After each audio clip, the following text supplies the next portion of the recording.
سورۃ الممتحنہ یہ مدنی سورت ہے، ہجرت کے بعد اس کا نزول ہوا۔ قرآن پاک کی ترتیب کے اعتبار سے اس کا نمبر 60 ہے، اور قرآن پاک کے نازل ہونے کے اعتبار سے اس کا نمبر 91 ہے۔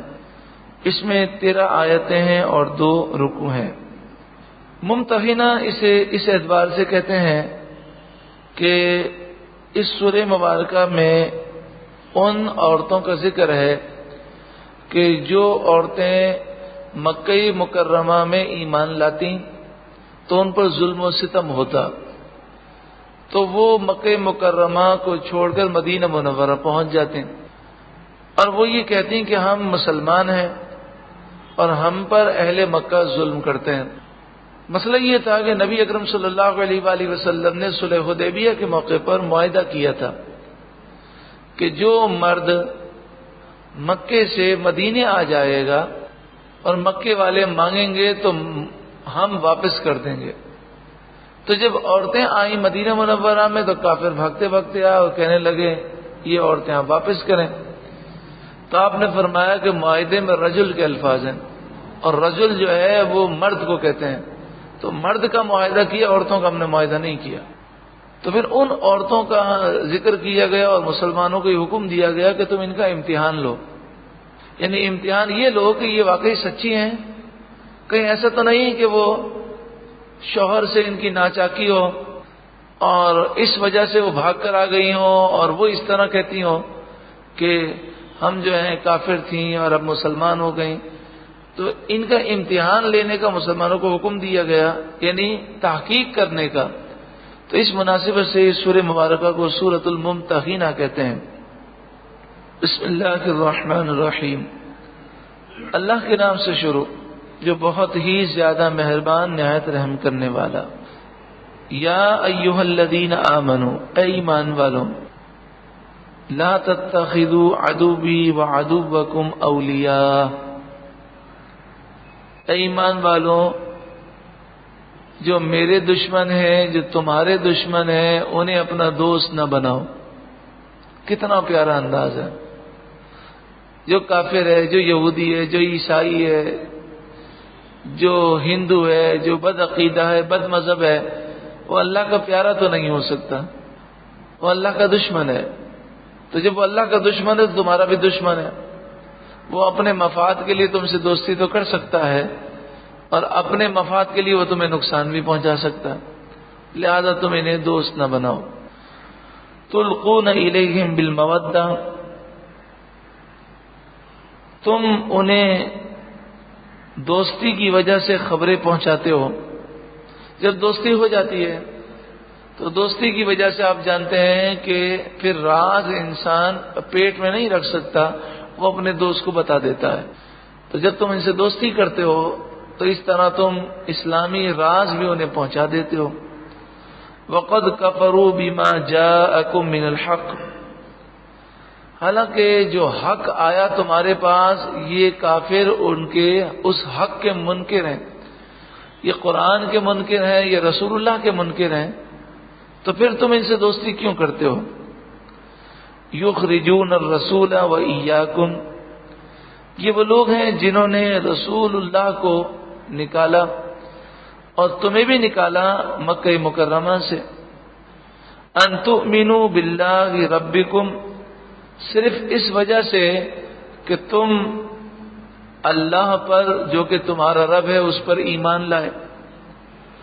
تو ان کافروں کی تم سے دشمنی صرف اس وجہ سے کہ تم مومن ہو، تو پھر تم ایسے دشمنوں سے کیوں یاریاں کرتے ہو؟ ان کنتم خرجتم جہادا فی سبیلی، اگر تم میری راہ میں جہاد کرنے نکلے ہو، وابتغاء مرضاتی، اور تم مجھ سے محبت کرتے ہو اور میری رضا چاہتے ہو، تو ان سے دوستی نہ کرو۔ اگر تم میری راہ میں جہاد کرنے نکلے ہو اور تم میری رضا چاہتے ہو تو کن سے دوستی نہ کرو؟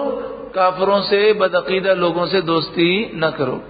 تسرون الیہم بالمودہ، تم انہیں خفیہ محبت کے پیغام بھیجتے ہو، وَأَنَا أَعْلَمُ بِمَا أَخْفَيْتُمْ، جو تم چھپاتے ہو وہ میں خوب جانتا ہوں، وَمَا أَعْلَنْتُمْ، اور جو تم ظاہر کرتے ہو وہ بھی میں خوب جانتا ہوں، وَمَن يَفْعَلْهُ مِنْكُمْ، تم میں سے جو کوئی ایسا کرے، فَقَدْ ضَلَّ سَوَاءَ السَّبِيلِ، تو بے شک وہ سیدھی راہ سے بہک گیا۔ إِن يَثْقَفُوكُمْ يَكُونُوا لَكُمْ أَعْدَاءً، اگر یہ تمہیں پائیں میدان جنگ میں یا کوئی معاملہ ہو جائے تو یہ تمہارے دشمن ہوں گے۔ اور انڈیا کے اندر یہ مناظر عام ہے کہ مسلمان ہندوؤں سے دوستی کرتے ہیں، لیکن جب فسادات ہوتے ہیں تو وہی ہندو گھر جلانے کے لیے آ جاتے ہیں۔ تو جب تک ان کا مفاد ہوتا ہے وہ دوستی کرتے ہیں، اور جب مذہبی تعصب آتا ہے تو کوئی دوستی کی مربت نہیں کرتے۔ وَيَبْسُطُوا إِلَيْكُمْ أَيْدِيَهُمْ وَأَلْسِنَتَهُمْ بِالسُّوءِ، اور تمہاری طرف اپنے ہاتھ اور اپنی زبانیں برائی کے ساتھ دراز کریں گے، یعنی موقع جب بھی مل جائے وہ تمہیں تانا دیں گے، تمہاری برائیاں کریں گے۔ وَوَدُّوا لَوْ تَكْفُرُونَ، اور یہ کافر سب یہ تمنا کرتے ہیں کہ تم کسی طرح کافر ہو جاؤ، جو تمہارا ایمان برباد کرنا چاہتے ہیں تم ان سے دوستی کیوں کرتے ہو؟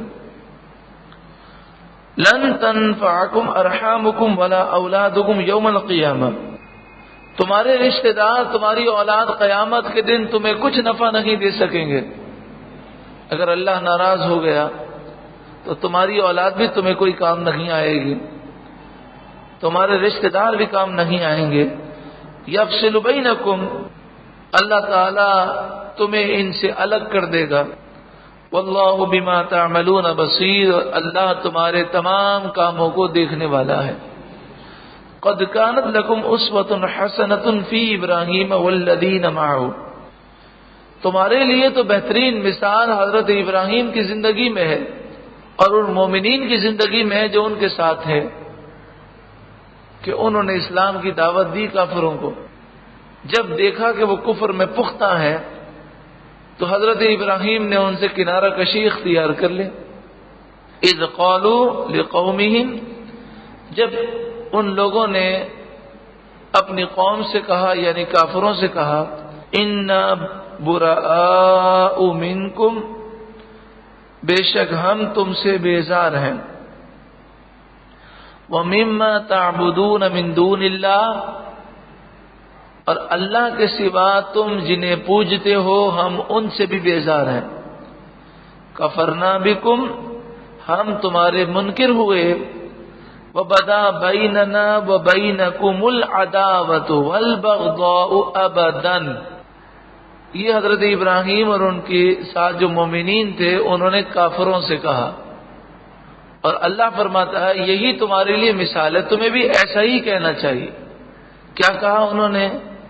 ہمارے اور تمہارے درمیان اے کافروں ہمیشہ کے لیے دشمنی اور عداوت ظاہر ہو گئی، ہمیشہ کے لیے دشمنی اور عداوت کیا ہو گئی؟ ظاہر ہو گئی۔ حتی تؤمنوا باللہ وحدہ، جب تک کہ تم اللہ وحدہ لا شریک پر ایمان نہ لاؤ، جب تک تم مومن نہیں بنو گے ہماری محبتیں قائم نہیں ہو سکتی۔ الا قول ابراہیم لابیہ، ہاں ابراہیم علیہ السلام نے اپنے باپ سے، اب سے، اور اب سے اور باپ سے یہاں مراد ابراہیم علیہ السلام کا چچا ہے، کیونکہ پہلے بھی آپ سن چکے لفظ ابن چچا کے لیے، تایا کے لیے، والد کے لیے، دادا کے لیے، سب کے لیے استعمال ہوتا ہے۔ اور حضرت ابراہیم علیہ السلام کے والد مومن تھے، یہ بات قرآن و حدیث سے ثابت ہے، تو لہذا ماننا پڑے گا کہ یہاں اب سے مراد جو باپ ہے، باپ سے مراد سگے والد نہیں ہے بلکہ چچا ہے۔ لَأَسْتَغْفِرَنَّ لَكَ، انہوں نے آزر سے یہ کہا کہ ضرور بضرور میں تیرے لیے استغفار کروں گا۔ وَمَا أَمْلِكُ لَكَ مِنَ اللَّهِ مِنْ شَيْءٍ، اور میں اللہ کے مقابلے میں تیرے کسی نفع کا مالک نہیں۔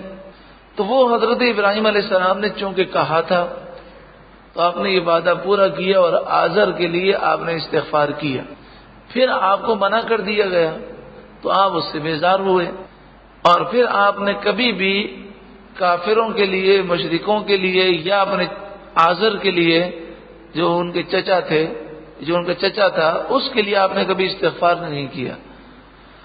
تو اس سے یہ بتایا جا رہا ہے کہ مسلمانوں کے تعلقات کافروں سے نہیں ہونے چاہیے۔ ربنا علیک توکلنا، اے ہمارے رب ہم نے تجھی پہ بھروسہ کیا، وإلیک انبنا، اور تیری ہی طرف ہم رجوع لائے، وإلیک المصیر، اور تیری ہی طرف ہمیں پھرنا ہے، پلٹنا ہے۔ ربنا لا تجعلنا فتنة للذین کفروا، اے ہمارے رب ہمیں کافروں کی آزمائش میں نہ ڈال، یعنی کافروں کو ہم پر مسلط نہ فرما۔ واغفر لنا ربنا، اے ہمارے رب تو ہمیں بخش دے، انک انت العزیز الحکیم، بے شک تو ہی عزت والا، حکمت والا ہے۔ لقد کان لکم فیہم اسوۃ حسنہ، بے شک تمہارے لیے حضرت ابراہیم علیہ السلام اور ان کے ماننے والوں کی زندگیوں میں بہترین نمونہ اور مثال موجود ہے۔ لمن کان یرجو اللہ والیوم الآخر، اس کے لیے کہ جو اللہ سے ملنے کی امید رکھتا ہو، اللہ پر وہ ایمان رکھتا ہو اور آخرت پر ایمان رکھتا ہو۔